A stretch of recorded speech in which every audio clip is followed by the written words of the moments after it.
Okay, welcome everyone to today's session. Today we are going to starting with something new, which is called as ArrayList. Okay, so again, like we do with any other new topic that we start with, first we'll identify the use case, right? As to why did we really need something like ArrayList? What is the purpose it really serves, right? And then we talk on and really discuss about what are the use cases that it can follow and what exactly can it do. Okay, so before actually kind of jumping on to ArrayList directly, we will talk about arrays a little bit. Okay, first of all, can you think of a few disadvantages of using arrays or a few constraints that are there while we were using arrays?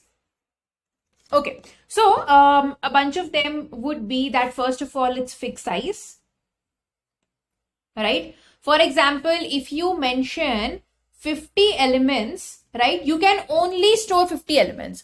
What if in a class initially there are 50 students, right, and then 2 students more get added? There is no way to accommodate more, I would say 2 more students. I will have to create a new array of 52 size, copy paste all the elements earlier and then add the 2 elements. So the first disadvantage is fixed size.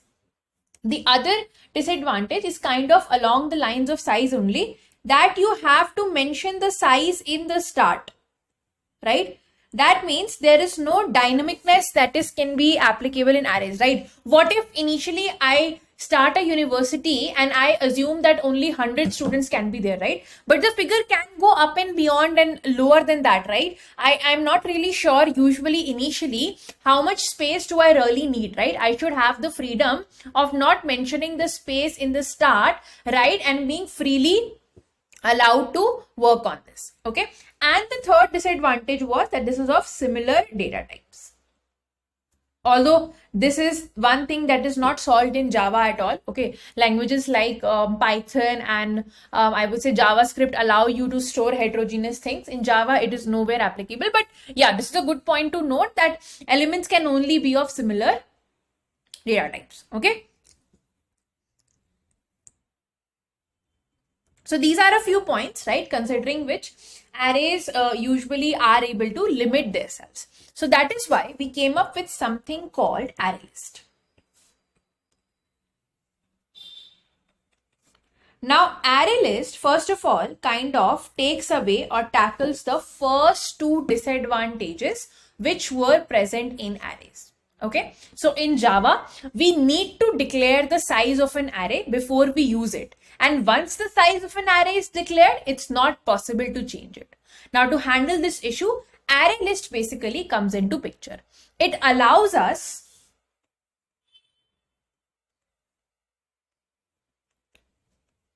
to create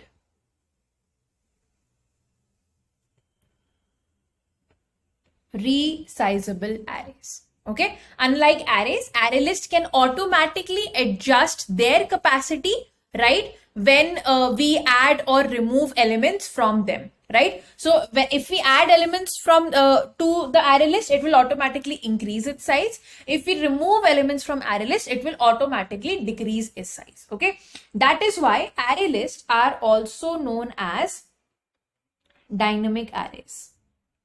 Okay, when I will show you the internal implementation of ArrayList, it is array only, but just that we don't have to worry about the size and all everything. It automatically shrinks and increases its size as per the requirement or as per the usage. Okay, so this in a very small nutshell is what ArrayList is, and kind of takes away and tackles a few disadvantages or a few cons that we had with arrays. Okay, let's talk about the syntax a little bit. How do we really create ArrayList and everything related to that? So this will be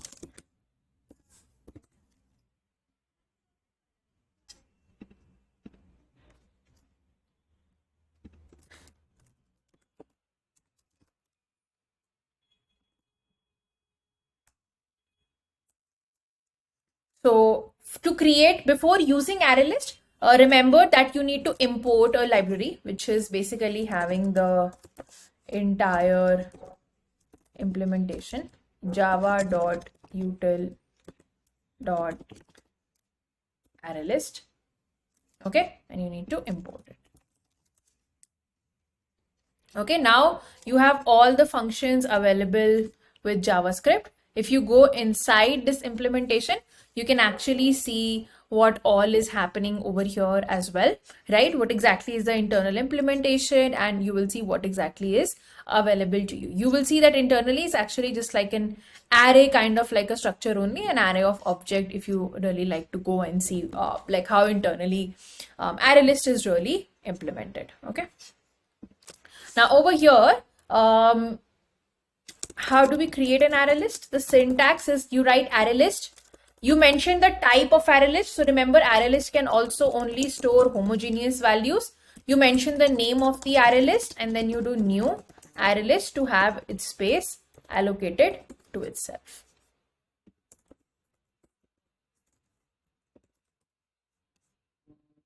One second, I actually created a new package L8,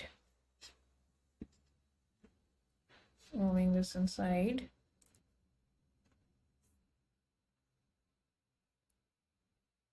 and then renaming it.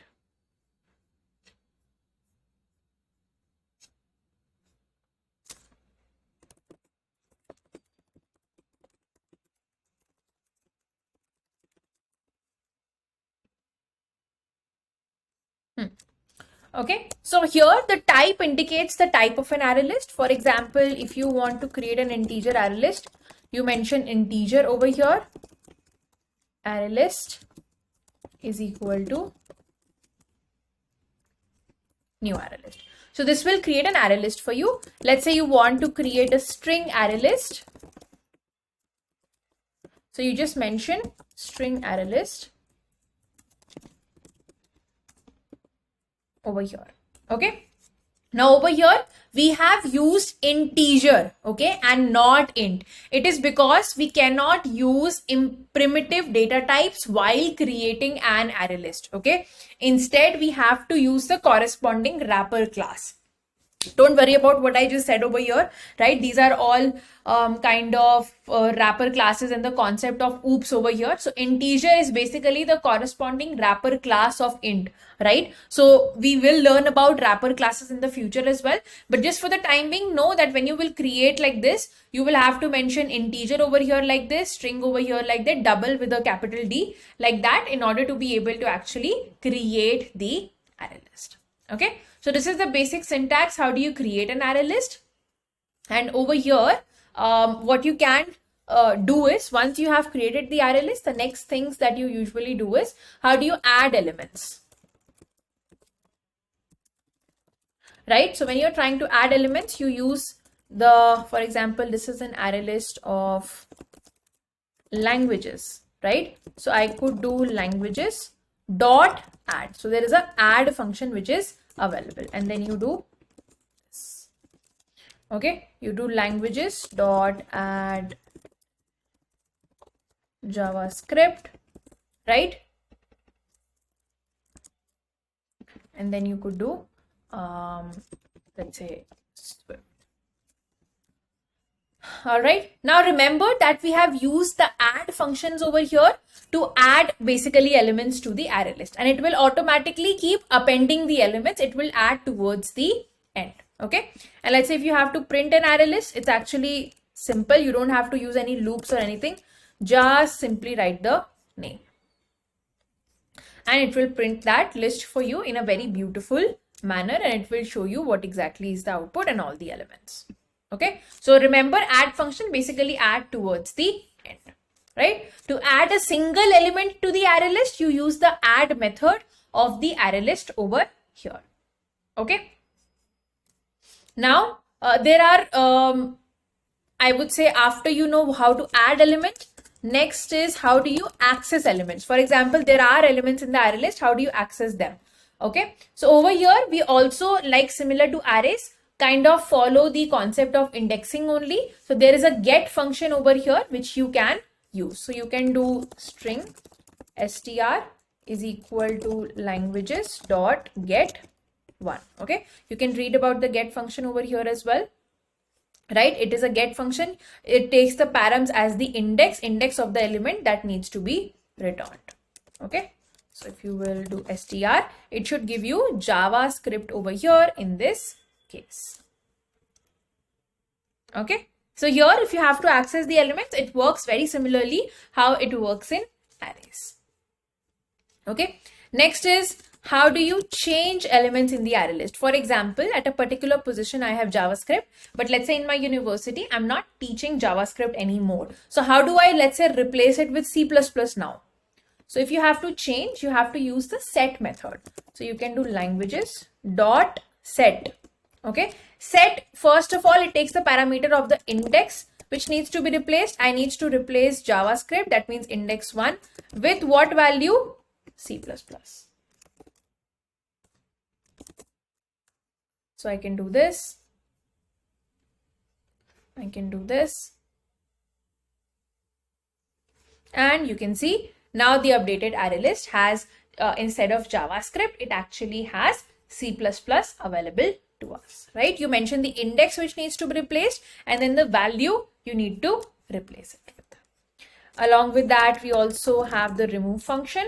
Now for remove function, to actually remove an array element from the array list, we can use the remove method of the array list class. So here also you just have to mention the index. For example, I'm not doing any replacement. Swift is just obsolete right now. Maybe in my university, I don't want to teach it anymore. So it is at the index 0, 1, 2, right? So the moment I do this should remove Swift from the array list. Let's see. And yes, you can see Swift has actually been removed as well. So this is how you actually remove. So it's like pretty much, if you don't really go by the syntax now, you will feel that you are using an array only, just that you have not mentioned any size in the very start, right? And it's kind of resizing itself. Okay, so if you will ever see, it will automatically resize itself and it will return you the number of elements, right? So the size is not constant. For example, if I do languages, or let's say I do it, it's not like the size is 3 and then even after removing this the size is 3, right? In an array, even if you have 5 places, even if you populate 3 places, right, the size of the array is still 5, but that's not the case in an array list. So let's say if I do languages dot size, this is a function over here. In an array you have arr dot length, which is a field, so you don't put brackets over there.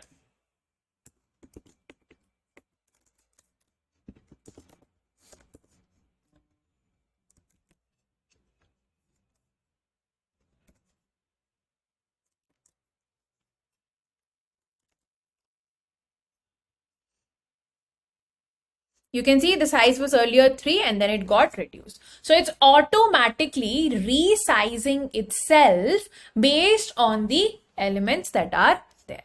Okay. Although you can print an array list directly like this, right? But let's say you want to go over each and every element of the array list. You want to do some iteration or you want to do some calculation. For that, we usually use the simplest way, which is for each loop. Right, it actually makes the entire iteration process really simple and you don't have to like worry a lot. Although you may use a simple for loop also, that is fine as well, but this is a very simple and an easy way to do that as well. All right, so this is how basically you can iterate over each and every element over here, right? Just to kind of talk about a few more small things also. So this was the add function I used, right? Which was basically adding the elements, towards the end. There is also a add at function kind of over here, right? The add function basically adds the element towards a specific index, right? So if you want to, let's say, add something towards the specific index, right, and you don't want to add it like at any position that exists, right, or not towards the end always, you can use that as well in order to be able to add the elements, right? It would look something like this. For example, I do languages dot add. So if you will see, one second. This is the add function, and then do we have specifically over here? I think we can use directly. There is, I think, function overloading applicable over here.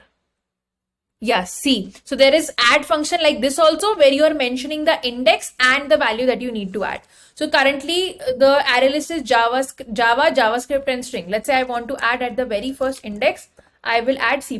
What it will do is it will keep Java at its position. It will add C++ after that, and JavaScript and Swift should actually shift.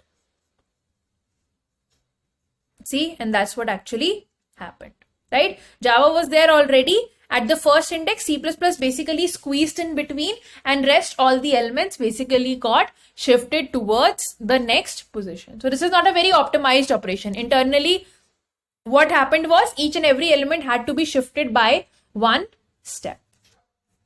But you should know that this is also a way to be basically able to do this. Okay, and this kind of forms a very simple and a structural idea of what ArrayList is. Okay, the theory is not that difficult because you already know the concept of arrays, so they are relatable over here. Just that the syntax is something that you need to get comfortable with, and trust me, ArrayLists are very, very useful. They do form a very crucial part of what exactly the concept in and how exactly do they work, right? So like try to make sure that you understand it in